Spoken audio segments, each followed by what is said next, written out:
Saludamos a nuestra invitada, psicóloga Marisol Bardón. Muy buenos días. Muy buenos días, Tere. ¿Cómo te encuentras? Bien, y muchísimas gracias por la invitación. Como siempre, encantadísima de compartir tiempo de radio contigo. Y más en un día como el de hoy, que de buena tinta sé que quizás es uno de los campos donde más activa estás, donde más trabajas, donde más casos atiendes, ¿no? La violencia de género. La violencia de género. Te iba un poco a reforzar porque es verdad que hoy es un día que no tenemos que celebrar nada. El tener un día de 25N yo lo veo importante desde el punto de vista de visibilizar, ¿vale? De que podamos visibilizar y que podamos un poco todavía recordar que la violencia de género es un tema social, es un tema que tiene que ser atendido desde la globalidad y que todavía vivimos en una sociedad donde mujeres vivimos en opresión y que hay una dificultad muy tremenda a la hora del desarrollo, ¿vale? Creo que también es muy interesante que el 25N esté presente porque también nos ayuda a recordar dentro de un punto de vista ya más en ciertos colectivos de muchas dificultades y todo el sufrimiento que genera. Eso, perdona, pero me fui 4 días, una jornada de hecho de violencia de género en el norte, en Península, y la verdad que frío. nos cogió un tiempo pero impresionante y vengo media tocada. Y es importante también un poco recordar las secuelas y todo el sufrimiento que se genera cuando somos víctimas de violencia de género. Secuelas que pueden prolongarse en la vida durante muchísimos años. Secuelas y vivencias que desarrollan situaciones de trauma complejo que es muy difícil, ¿no? de abordar y muy complicado, porque no solo es el malestar que puede desarrollar la persona a nivel individual, sino es también todo lo que genera a nivel colectivo. El cómo va saliendo despacio y cómo luego esa violencia de género se traduce en otro tipo de violencia. Violencia institucional cuando va a pedir ayuda y no es creída. Violencia económica porque son personas que suelen salir del mercado laboral desde el punto de vista de esa primera fase de dedicación al hogar o a los hijos si los hay o al matrimonio, de cumplir con ese mandato un poco que viene a nivel social y de nuestro proceso de socialización de cómo tenemos que ser las mujeres cuando entramos en pareja, ¿no? Y cómo luego todo eso se va desarrollando y nos encontramos con mujeres en situaciones de mucha soledad y de una merma cognitiva afectiva de no soy capaz de hacer, porque llevo muchos años, ¿no? O muchos años de mi vida integrando el que no sé hacer, que no soy capaz de. Y ahí hay mucho dolor y mucho sufrimiento. En un caso de violencia de género se merma la autoconfianza, ¿verdad? ¿No? Claro, la autoconfianza, autoestima y sobre todo la parte identitaria, ¿quién soy? O sea, es súper importante esa parte de identidad, porque la parte de identidad es quién soy yo desde el trabajo hacia mí, y después la parte identitaria también es desde el reconocimiento social, porque somos seres sociales, somos seres relacionales. Entonces nos construimos hacia adentro, pero también hacia afuera. Y tenemos una parte identitaria. Si yo te pregunto a ti, bueno, Tere, ¿cómo te puedes definir quién eres? O me lo preguntan a mí, pues a lo mejor ahí tenemos, pues mira, soy una mujer, me dedico a esta profesión. Ahí podemos un poco enlazar, ¿no? Pero cuando se nos ha quitado esa parte identitaria individual, esa parte identitaria personal, porque el concepto es no sabes o no o todo ese daño a nivel quién eres y que solo tienes valía asociada a, ¿no? Porque eres pareja mía o porque eres madre de, ¿no? Ahí perdemos una parte identitaria y como luego a nivel hacia afuera tampoco, porque he salido de esos espacios, imagínate el daño, ¿no? Hay una pérdida, hay un vacío muy tremendo. Marisol, preparando la entrevista me chocaba, digo, ¿cómo es posible cuanto más años pasan, más 25N vivimos? Da la sensación que hay una mayor desafección por el compromiso para erradicar la violencia de género. Es mi percepción, ¿no? Quiero que me lo aclare. Pero si hablamos de violencia machista, que es lo mismo, Sí. Ese grado de combatirla aumenta. Se ha cometido un error en edulcorar la violencia machista llamándola violencia de género. Lo que hacemos son sustituciones a nivel social. Fíjate que ahora hay una parte de violencia de género visible, el 25N, la lucha con todo este tema de violencia que sufrimos las mujeres. Y digo sufrimos porque tenemos que incluirnos todas. ¿Vale? Y eso también es un tema, y ahí está el trabajo social y el trabajo de educación, que para mí la educación es la manera de prevenir. O sea, esto no es una cosa que le pasa a un grupito de mujeres asociados a clase social, educativo, etcétera. No, o sea, esto es un tema que nos pasa a todas las mujeres. Y si hacemos una historia de vida de cada una de nosotras, podemos definir violencias machistas que hemos recibido en contextos laborales, familiares, etcétera. Que a lo mejor no es porque violencia machista no tengo que tener un ojo morado, y esto también tenemos que definirlo, porque entonces lo que vamos a hacer es desde el ser mujer colocarnos en puestos de privilegio, y desde ahí no vamos a poder luchar. La lucha tiene que ser colectiva, la lucha tiene que ser de que todas las mujeres podemos sufrir violencia machista. Y hay violencias machistas, obviamente, que son más sutiles que otras. De la misma manera que cuando hablamos también, incluido la violencia, está la violencia sexual. Dentro de la violencia sexual, que es otro tipo de violencia que sufrimos, está la explotación sexual. De ahí el tema de la prostitución. Y a mí una frase que se me quedó tremendamente grabada cuando escuché a Emilia Tiganos, que es una...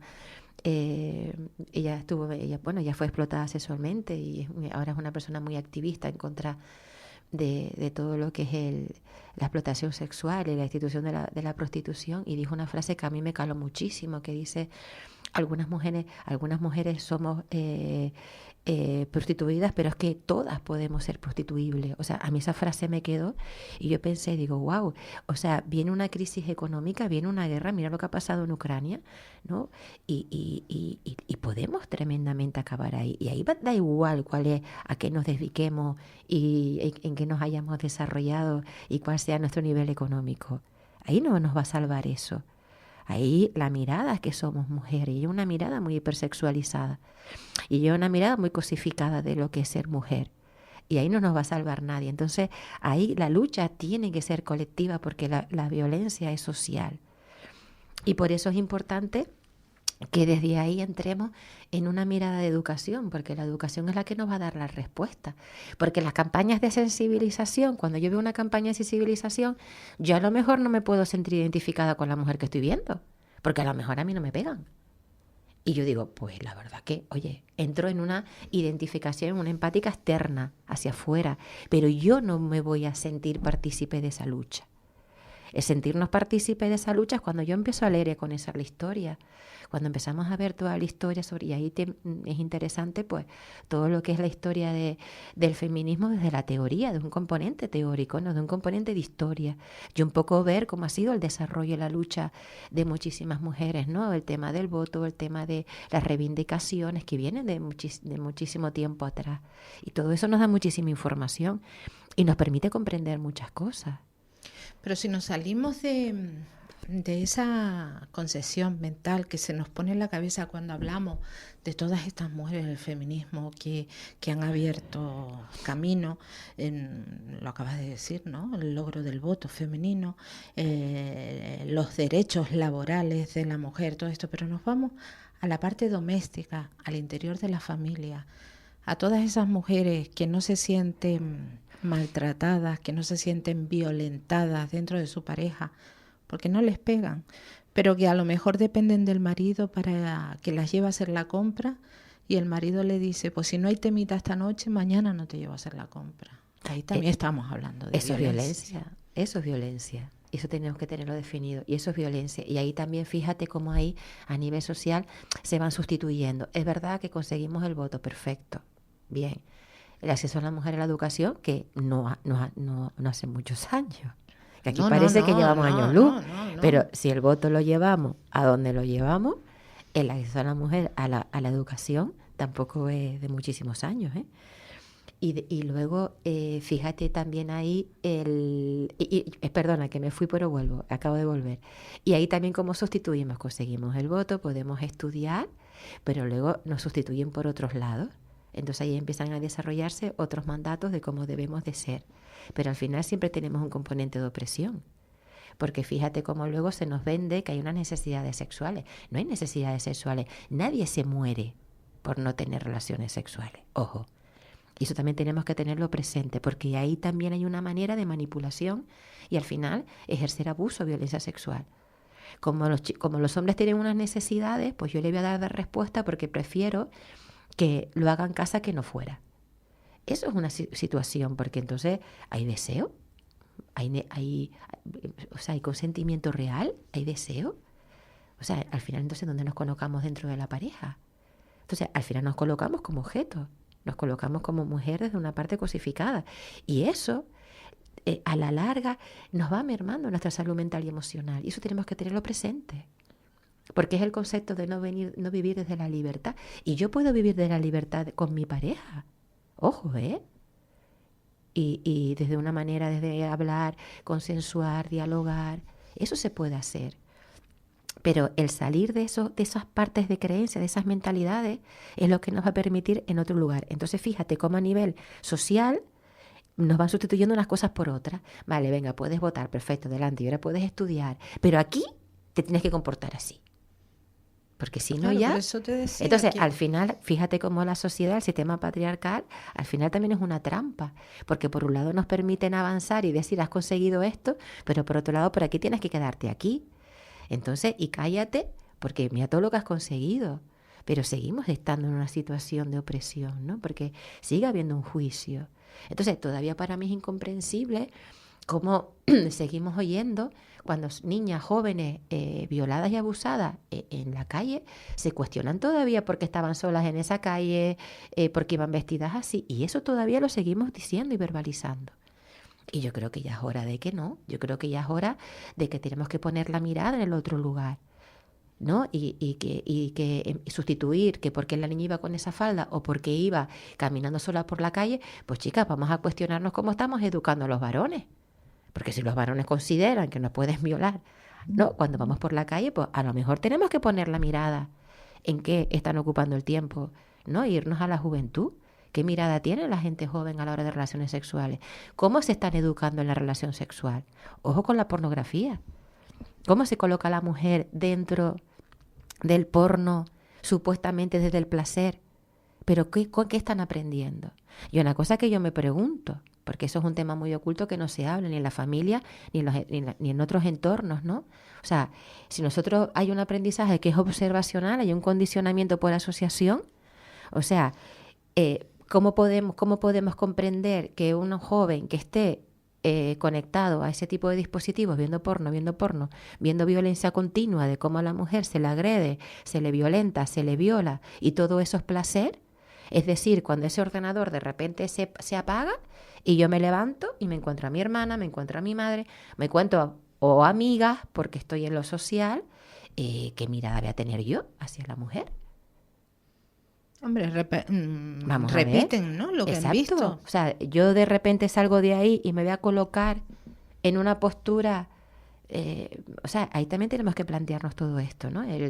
La pornografía se ha convertido en la escuela de la violación y en la educación de cómo tener relaciones sexuales.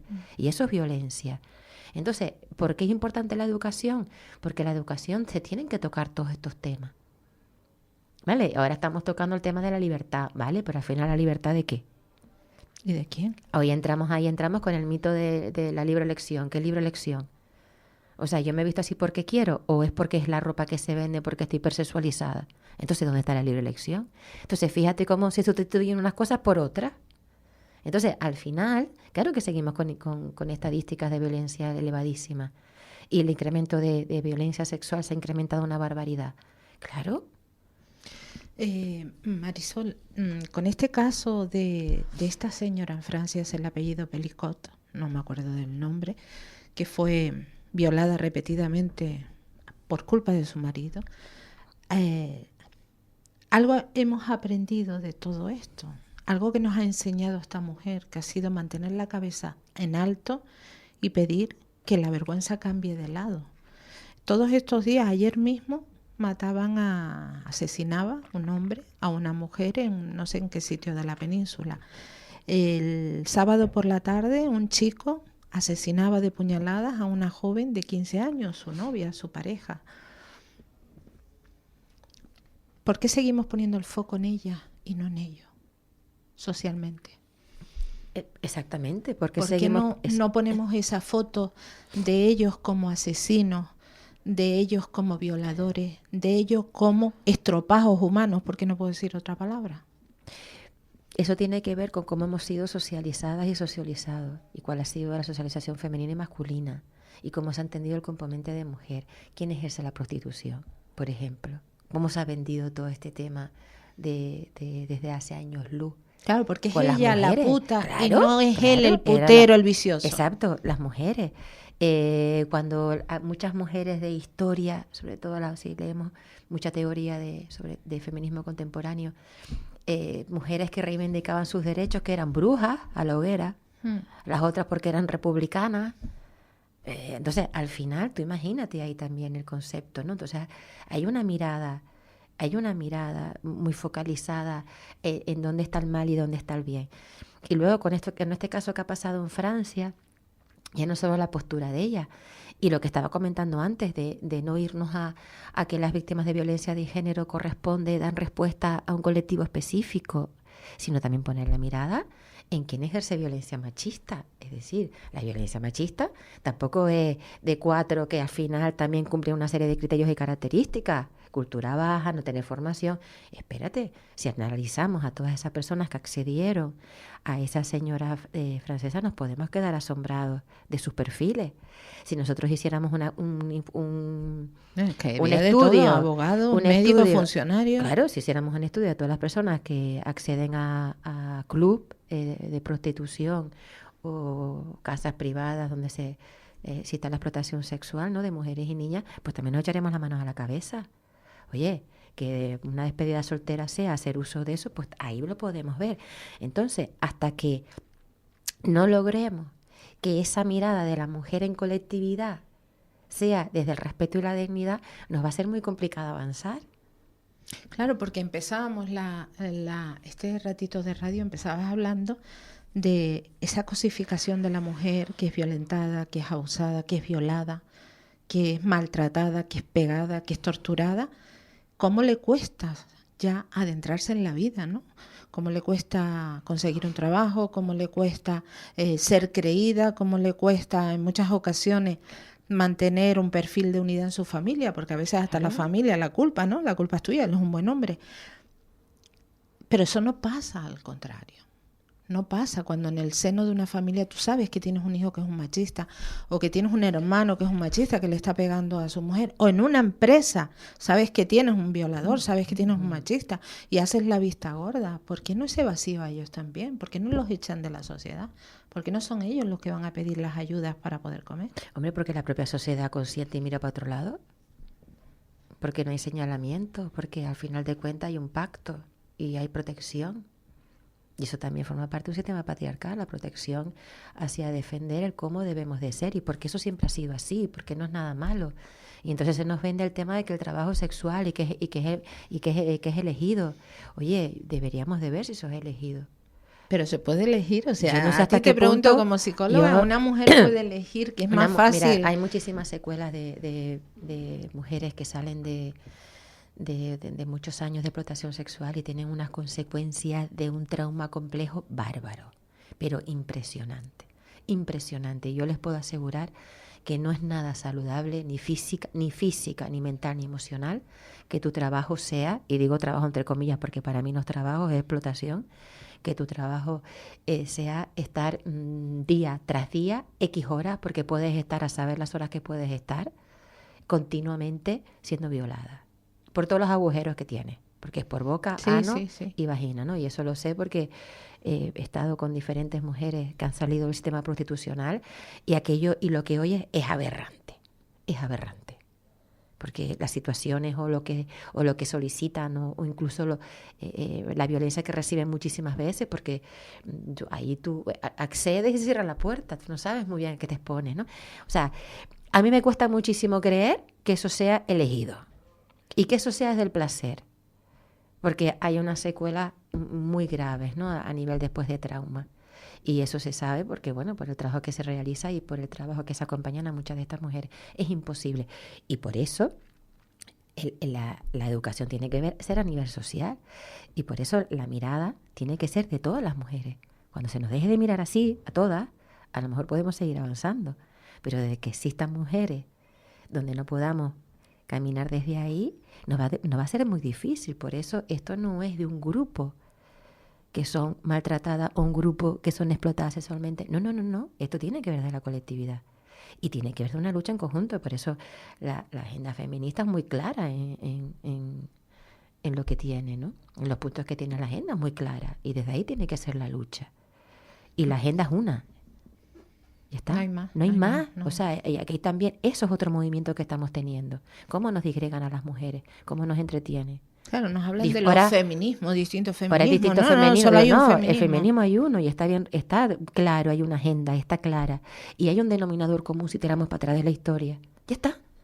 Entonces, ahora eso es otra manera también de... Cuando se habla de las mujeres, el Día de las Mujeres, la lucha contra la violencia hacia las mujeres, también es una manera de disgregar, ¿no?